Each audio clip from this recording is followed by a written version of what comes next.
From the headlines that move us to plays on the field and people making a difference. It's news, sports, and stories that keep our communities alive. This is the heartbeat of Tampa Bay. I'm Christopher Ingram. And I'm Amber Uhler. Welcome, Amber. You're filling in for the lovely Serena Fazan today, who is feeling a little bit under the weather. Just got a cold or sore throat or something. But thank you for being here. Yes, we're wishing her a speedy recovery. Absolutely. Nothing too serious. You, of course, also are our new arts and entertainment correspondent, but you're filling in the full-time duties, co-hosting duties today. I love that. I love it. I love it here, and I'm so happy to be able to help so Serena can get some much-needed rest. Absolutely. Well, we've got some great stories to talk about. We're going to talk about new rules affecting swimming pools, kind of in a way. We've got how do you pronounce it? The cyclosporiasis. Yeah. We've got a pig story.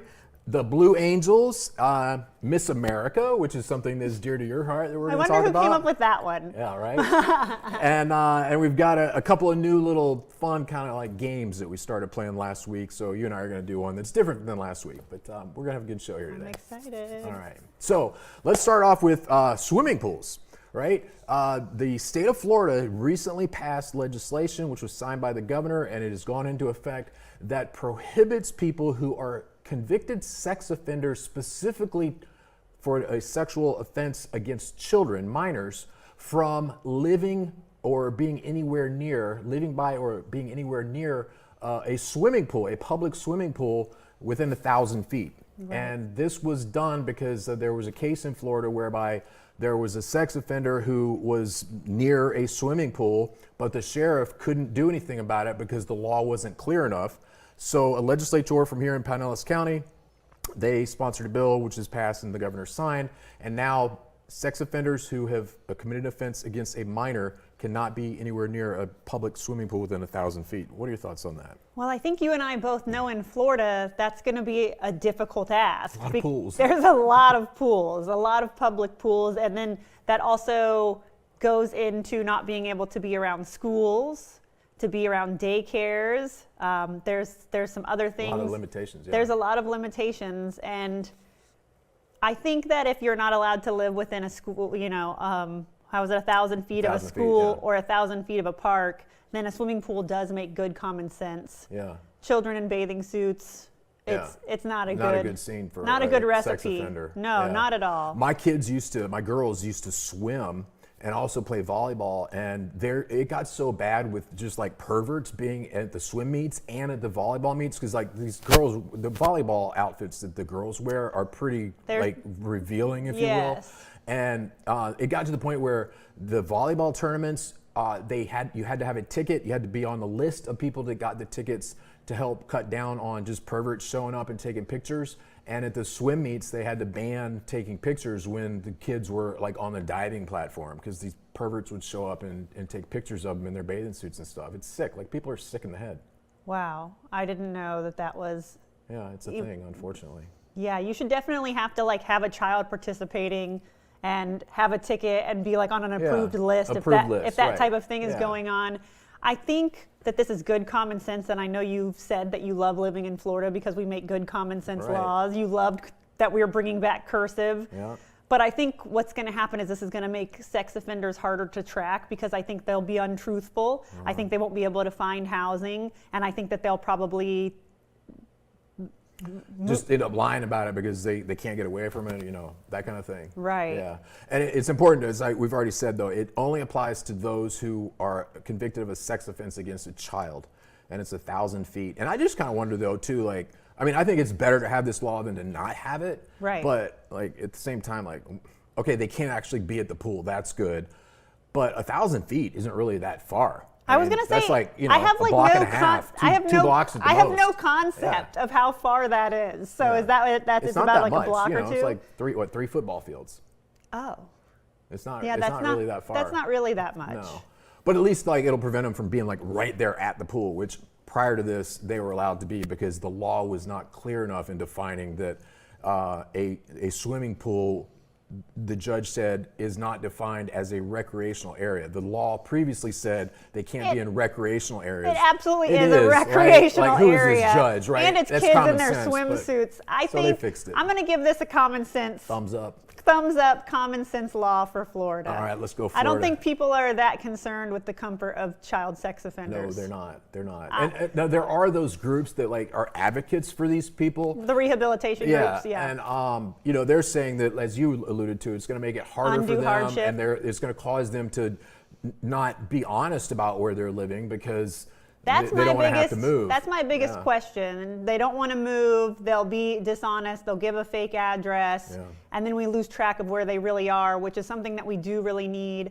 I know that I have it set up to email me if ever a sex offender moves into my zip code. Oh, wow. It will email you. You can go to the state website and have that set up and put in any zip code in Florida. It'll show you where they live. And it shows you their picture, where they live, and what their offense convicted was. of, And you can be really aware of it. That's cool. And so just Google like Florida sex offender registry, and it'll. Yep, and you can go in there and register. You can in. not only look up, you know, near your address, you can look up any zip code, and then it proactively emails you when they move into your area. That's cool. That's good. I get the Every emails. parent should do that, right? I get the actual emails from my old address still too. So that's something people can do to help combat this. Good way to keep your kids safe. All right, say this word for me because cyclosporiasis. Cyclosporiasis. It sounds so cool. It's so heavy. It's not cool. It's not cool, right? It's not cool at all. This is bad news. You do not want to get this bug. Gastrointestinal issues. So the FDA is investigating iceberg lettuce sent to allegedly Taco Bell's, and it came from Taylor Farms. So now it's in 30 states. Over 7,000 cases reported, 90 cases in Florida. Florida's on the map. We have it. And it causes explosive diarrhea, is that right? Extreme. They say it's so bad that like you go to the hosptal or the ER. Wow. Because think about how much that dehydrates you. It's an intense intestinal pain. Yeah. But they've allegedly traced it to Taylor Farms. People have reached out to Taylor Farms for comment. They have given no comment yet. But Taylor Farms might sound familiar to you because in 2024 they were responsible for an E. coli outbreak where they had to take the onion slivers off of quarter pounders with cheese. I remember that. Yes, that was a Taylor Farms from Mexico. And in well, so they have a history. In 2013, there were 600 people who were sick with cyclosporiasis, also from Taylor Farms. This one so far, though, has only been at Taco Bell, right? No, they're not sure. Oh, they're not sure? They're not sure. They've traced it definitely to a Taco Bell. Michigan has gotten the most sick. Okay. Poor Michigan. One way or the other, this gives new meaning to running for the border when you eat at Taco Bell. Remember that used to be their slogan? Yeah, run for the border. People People made fun of it because it was like, you know, you eat this stuff and you got to run to the bathroom. You know? Well, people also find it to be deeply offensive. Right, the border. Mexican. Right, I'm Mexican, and I know that, you know. That could be offensive. Yeah, so it didn't age well. Taco Bell has had its share of missteps. They had the fake meat kind of thing. Oh man, Taco Bell can't catch a break. Taco Bell. So if you go to Taco Bell, no lettuce. Okay, let's talk pigs, but not bacon. Oh yes, Waddles. Waddles the pig. Tell us about Waddles. Okay, Waddles the pig was, let me see, I wrote it down. He was at SPCA in Pinellas in Largo. That's right. And he was dropped off there because he was sunburnt. Yeah, right? No, he got dropped off there, and they're alleging that he had skin issues, but he was fine. Okay. While he was at the SPCA, he was out in a pen in the open. They call him Waddles because he doesn't have good mobility. Okay. And they're alleging that he couldn't get in to the enclosure that was in his pen. And so he got severe sunburn. And it went viral on TikTok. Somebody took a video of Waddles the pig, they put it on TikTok, and it got 2.5 million views. And so Pork Butt Pastures is an animal rescue that went and rescued Waddles. From the SPCA. And it's important to note, for people that don't know, SPCA is the Society for the Prevention of Cruelty to Animals, and this is their Largo affiliate.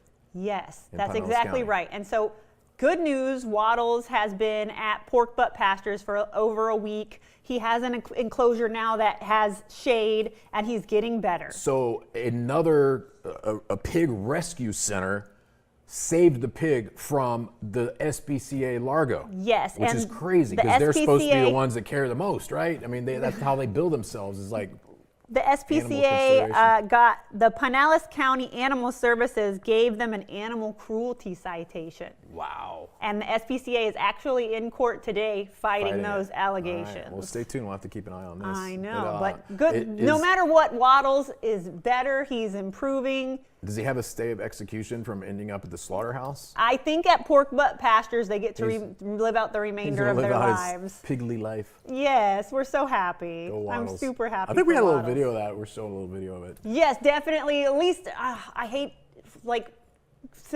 graphic warning, like the video of him sunburnt is. Yeah, it's a little painful. It makes you, it hurts. Yeah. You internalize, and we've all had a sunburn. Right, that's what I was thinking. We've all had a sunburn. He got a sunburn. Like a really bad one. We've all had a sunburn, really bad sunburns. But I mean, the pig doesn't have enough sense to know to go out of the sun, especially if it doesn't have a shelter to do so. Well, there was a shelter in his enclosure. I think he couldn't get in it. Yeah, maybe he's too fat. Maybe they put him on a diet.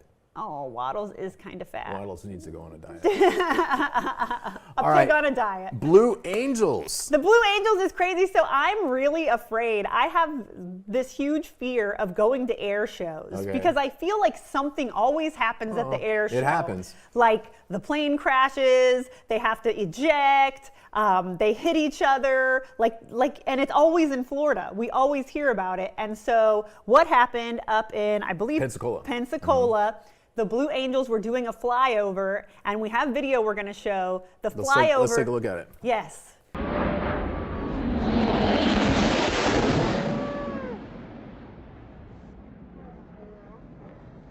The flyover goes directly over the beachgoers. Yeah, look, that's crazy. Yes, and so what happens is the jet wash afterwards blows away chairs, umbrellas. I mean, it looks incredibly forceful, like hurricane force winds, and so that's where I think the danger is. So you're a little more risk averse than I am. I think that would be really cool. And a lot of the comments on social media were like, this was so cool. Like there were very few people complaining. People in the comments said like this should be a feature at every show. I would pay extra for the seats that get the flyover. And I didn't realize it at first. I thought it was just them maybe out like doing some test runs and stuff. But I guess this is actually part of the thing that they do every year in Pensacola. They usually don't get this close though. Right. When you watch the video, I think he overshot He's kind of a little tight. He really, because he goes right over the heads of the beachgoers. He's probably trying to impress some girl down there on the beach. It's like, hey, baby, I'm going to do something for you tonight. Just like the Costa Concordia. Yeah, exactly. They tipped over in Italy a few years ago. I was talking about that with somebody the other day. You know, it cost them over $1 billion to right that ship and then haul it off for salvage. You should watch the Netflix documentary that just came out on it. It's 90 minutes long. It's good. If you want to cry, if you need like an emotional release and you're just having a hard time, watch that documentary. Because I looked over at my husband and like I don't really cry. I can't remember the last time I cried. I'm tough. I looked over at him. Waterworks, and I was like, oh, if I cried, I'd be crying right now. Okay, we're getting a little off track, but since you brought up that one, have you seen the Poop Cruise documentary on Netflix? That one's pretty good too. So it makes me laugh because they rebranded that ship the Sunrise. The Sunrise, oh yeah. Yeah, so if you go on the Sunrise, you're actually on the Poop Cruise. Yes, you are. I was talking to my girlfriend about it over the weekend because we were scrolling through Netflix and that came up, and I said, oh, I watched it. It's pretty good. She's like, I ain't watching no video about Poop Cruise. I'm like, they don't actually show you the poop, but it was pretty bad. Disgusting, yeah, it was pretty bad. You they talk about the smell and stuff. We should have talked about this before we did the cyclist psoriasis. Yeah, right. Because it all goes into one. Goes with the flow. Literally, pun intended. We're ridiculous. Okay, last big story is particularly of important relevance to you because of your pageant work. Tell us. And before you get into the story, let's talk about what you're doing with Miss America. We talked about it last week, but give a little plug for what you're up for right now. Okay, that's Miss USA. Miss USA. I always get that wrong. Don't come for him. Don't come after me. People get very serious about the difference between Miss America and Miss USA. I wrote a column when I used to write columns for the Tampa Tribune years ago. And one of the columns was about one of those pageants, and I got it wrong. I called Miss USA Miss America, or vice versa, and I got more hate mail than that. It was actually the third highest hate mail column that I ever wrote. Because people are very serious. People in Passionate. pageantry who care about pageantry are very serious about it. And the Miss America opportunity is actually a scholarship fund. It's one of the largest scholarship funds for women in the United States. Cool. And then the Miss USA is more of a classic beauty pageant. It has swimsuit. And Miss America doesn't. Miss America does a fitness round. Okay. And then Miss America is scored more highly based on your interview, your onstage question, and then the philanthropic work they do throughout the year. And then they have a talent. Miss America is the one with a talent. Now, let me tell you how lucky I am. I went to Miss America last year. It was in Orlando, and I got to see Cassie Donegan do her talent. She sang, and it gave me chills. It was so good. If you were in the audience that night, you know exactly why she won. Because she was incredible. She had the best onstage answer, in my humble opinion, and she had the best talent, in my humble opinion. Is Casey, is she the one that we had the video of that sang at the ball game the other night? Cassie, yes. Cassie. Yes. Okay, let's take a look at the video real quick. Right. And just to get a look at her and So listen she to her sang- singing. yes. Okay, take a look. God bless America, land that I love. Stand beside her and guide her through the night with the light from above. From the mountains to the prairies to the oceans white with foam. America, my home, sweet home. God bless America, my home, sweet home.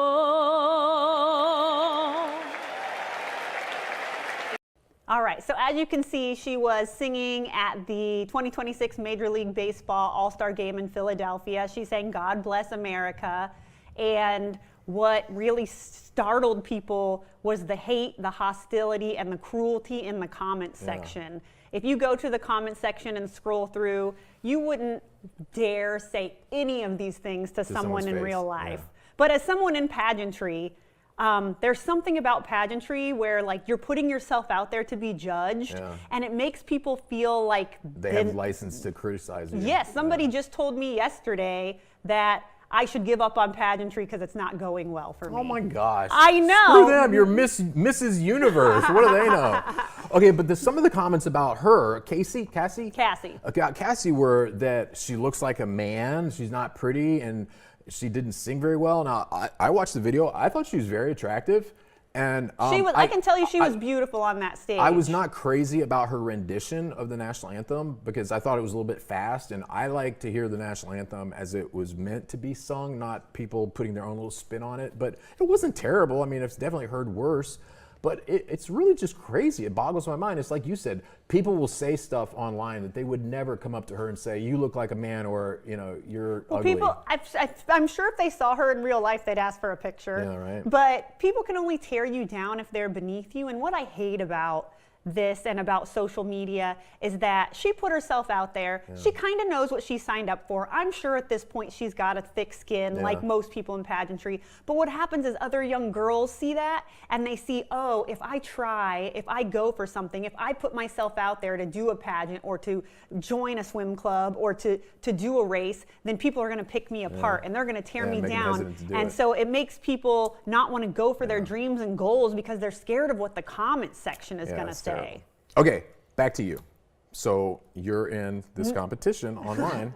I am. It's the Miss USA Open Call. So there's 16 states that didn't have a pageant this year. They're unrepresented. And so they're doing an open call across America to find 16 women to, represent these states. All right, and we're gonna put up on the screen where people can go and vote. Yes, the voting ends in just a couple days. There's only 3 days left, so Okay. vote me through the next round of open calls so that maybe I can get in front of the judges. I can tell them why I would be a great Miss Michigan USA. That's the state that I'm hoping for. I'm manifesting it. And so, yeah, I mean, I know that when as a woman you sign up to do a pageant, people are going to criticize you, but what I hate about that is what it does to the young girls who are watching, who want to be adventurous. It discourages them. It does. It absolutely does. And so Cassie put a statement out about it, and in her statement she talks about how you can criticize her, but what you're doing is you're hurting the other women in your life. And I really agreed with that. Good for her and good for you. Yeah, she's. And we wish you luck in your competition. Yeah, vote for me. I gotta go vote. I forgot to vote today, but No! I will. I have before. Okay, so we started doing a couple little fun things last week that Serena and I did. We're going to do a little bit of different version on that, and so I'm going to ask you a question. I'll answer it also. So the question is, if you could delete one thing from the planet Earth, what would it be? Garbage. Landfills. If we could get rid of landfills or find some way to manage it, the world would be such a better, more beautiful place. I'm talking about documentaries. Have you seen the documentary about all the clothes that have washed up on the beach? No, I haven't seen that. Okay, like it's actually so unbelievable to think that like this clothing dump is this beautiful beach. And so just if there was a way that we could repurpose things better, you know, I feel like in the olden days, furniture was made to last a lifetime. And if it broke, you repair it. TVs and electronics too. TV repairmen were a thing.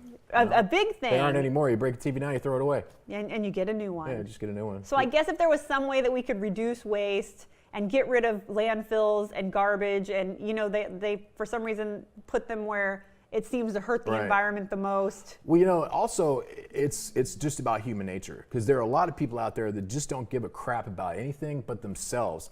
I was in the car the other day, and some lady in front of me took a soda, like an empty big gulp, and just threw it out the window of her car, sitting in a traffic light. You lie. Nope. You saw it? Yeah, she did it right in front of me. I wanted to pick it up and go throw it at her. I didn't, but I wanted to. I'm so glad you did it. In Florida, she probably was carrying. Yeah, right. Well, so am I, but whatever. I was at the 7-Eleven the other day, and there were 2 baby diapers in the parking lot, like used. They were like wrapped up, like you wrap them up, you know, put the tape on the side. And they just like couldn't drop the 2 feet. There was literally a trash can 15 feet away. And the people just dumped it right there on the driveway. That's so unfortunate. Yeah. So if you could delete one thing off Earth, I what would it be? I mean, it's a tough question. There are a lot of things. You could say cancer, a lot of things, but I think I would say now I feel bad. Would get rid of. I didn't pick cancer. No, that's fine. That was. I would probably get rid of mosquitoes. Not just because they're annoying, and we have lots of them here in Florida, but did you know that mosquitoes kill more people than any other animal or insect on the planet Earth every year? Well, I mean, there's dengue fever that's transmitted through mosquitoes. All sorts of mosquito-borne diseases. Yes. Zika, remember Zika a few years ago? Remember, it was affecting unborn malaria, children? Yeah. So I would get rid of mosquitoes. That's a great one. Yeah, especially since we live in Florida. I almost said alligators. You did see, when we were talking about it earlier, you said alligators. But I think alligators are just so scary, and they're a reality in my life. Right. They're here. Florida. I tell my kids, my kids are like, do you think there's an alligator in there? I'm like, if it's water in Florida, there might be. I even make them check our pool before they just go jump in, just in case. No, it's smart. A pool, they can get in pools. So yeah, they say any body of water in the state of Florida, you could think that there could be an alligator in it. Alligators can climb fences. Yeah. I've seen it. And they're really fast for short periods of time, but they can go like 35 miles an hour for like 40 feet. I think that's why they like made it through the Stone Age. Right. Like they made it through like... They've survived millions and millions and millions of years. Absolutely. Because they have like everything they need. Yeah. And their brain's only about the size of a golf ball. All they know how to do is eat, sleep, and mate. That's all they need. That's all they need. To terrorize me. Thanks for being here again today, Amber. Thank you. Every story shared adds another heartbeat to Tampa Bay. From courage to community. We're proud to tell the stories that keep our neighbors strong. Thanks for watching The Heartbeat of Tampa Bay.